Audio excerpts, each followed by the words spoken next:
தோணும் போதெல்லாம் படம் பார்த்துட்டு ரிவ்யூ கொடுக்குற நம்ம நேற்று கார்த்திக் நரேன் டைரக்ட் பண்ணி ரகுமான், அதர்வா, சரத்குமார் நடிப்பில் வெளியாக இருக்கிற நிறங்கள் 3 படத்தை பற்றி பார்க்க போகிறோம். வாங்க வீடியோக்குள்ளே போகலாம். படத்துடைய கதையை பொறுத்த வரைக்கும் ஸ்கூலில் ஒரு பையன் ஒரு பொண்ணை லவ் பண்ணுறாங்க. அந்த பொண்ணு ஸ்கூல் டீச்சராக இருக்கிற ரகுமானுடைய பொண்ணு. திடீர்னு அவங்க காணாமல் போயிட்டாங்க. இன்னொரு பக்கம் டைரக்டர் ஆகணுன்ற கனவோடு இருக்கிற அதர்வா, லஞ்சம் வாங்கிட்டு இருக்கக்கூடிய போலீஸ் ஆஃபீஸர் சரத்குமார், இவங்க 3 பேருமே ஒரு தருணத்தில் இணைய இதுக்கப்புறம் என்ன நடக்குதுன்றதான் இந்த படத்துடைய மொத்த கதை. ஊழலை பண்ணிட்டு சுற்றுற ஒரு போலீஸ்காரனுக்கு படத்தை பொறுத்த வரைக்கும் கார்த்திக் நரேன் கம்பேக் கொடுத்துருக்காரு. நான்லீனியர் ஸ்க்ரீன் பிளேயில் டிஃப்ரெண்ட்டான அட்டம் பண்ணியிருக்காரு. ஃபர்ஸ்ட் ஹாஃபில் ஒவ்வொரு கேரக்டரும் இன்ட்ரடியூஸ் பண்ணி அவங்க என்ன பண்ணுறாங்க அப்படின்றத சொல்லி அதுக்கேற்ற மாதிரி செகண்ட் ஹாஃபில் அதுக்கான ஒரு தீர்வு கொடுக்குற மாதிரி இருக்கும். இன்ட்ரோல் பிளாக்ஸின் 2 பேர் இருப்பாங்க. ஒரு பக்கம் ஸ்கூல் ஸ்டூடெண்ட், இன்னொரு பக்கம் இன்னொரு கேங் இருக்கும். இவங்கெல்லாம் மீட் பண்ணுற போது அடுத்து என்ன நடக்க போகுது, இந்த படத்தில் அந்த பொண்ணுக்கு என்ன ஆச்சு, என்ன மாதிரியான தருணமாக இருக்க போகுது அப்படின்னு சொல்லி ஒரு ட்விஸ்டோட இந்த படத்துடைய இன்டர்வல் பிளாக் சீன் இருக்கும். அண்ட் படத்துடைய செகண்ட் ஹாஃப்ல வரக்கூடிய எதிர்பாராத ட்விஸ்ட் எல்லாமே ரொம்பவே சூப்பராக கொடுத்துருந்தாங்க. உங்க நல்ல காலம் ₹1 படத்தில் எளிமையான ஒரு கதாபாத்திரத்தில் சரத்குமார் பண்ணியிருப்பார்.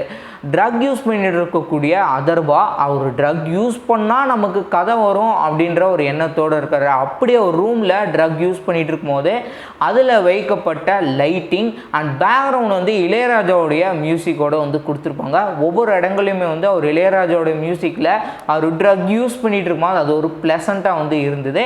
அந்த ரூமில் லைட்டிங் ஆகட்டும், இன்னொரு பக்கம் விஎஃப்எக்ஸ் ரெண்டுமே பக்காவாக கொடுத்துருந்தாங்க. பேக்ரவுண்ட் மியூசிக் இதோட கதைக்கு தகுந்த மாதிரி ஜாக்ஸ் பீஜோ ரொம்பவே சூப்பராக கொடுத்துருந்தாரு. அதுக்கேற்ற மாதிரியே சினிமோட்டோகிராஃபர் பக்காவாக கொடுத்துருந்தாங்க. படத்தில் கோ ஆன் த ஃப்ளோ, வாழ்க்கையில் என்ன நடக்குதோ அதுக்கு தகுந்த மாதிரியே போகின்ற நல்ல ஒரு கருத்தோடையும் இன்னொரு பக்கம் இன்னொரு கருத்தை சொல்லி படத்தை நல்லா ஃபினிஷ் பண்ணியிருந்தாங்க. சார், இந்த மாதிரி 1000 கேஸ் தினமும் ஸ்டேஷனில் பார்க்குறோம்.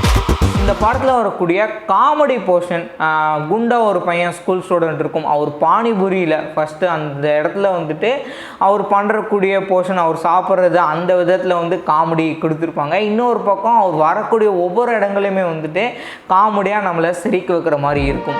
மச்சானுக்கு லவ் ஓகே ஆயிடுச்சு, ட்ரீட் வைக்கிறாப்ல. ஸ்கூலில் நடக்கக்கூடிய போர்ஷன், ஸ்கூலில் அந்த பையன் அந்த பொண்ணை லவ் பண்ணுறான் அப்படின்ற அதை எப்படி கன்வே பண்ணலாம் அப்படின்ற விதத்தில் நல்ல ஒரு மெலோடியான ஒரு சாங் கொடுத்துருந்தாங்க.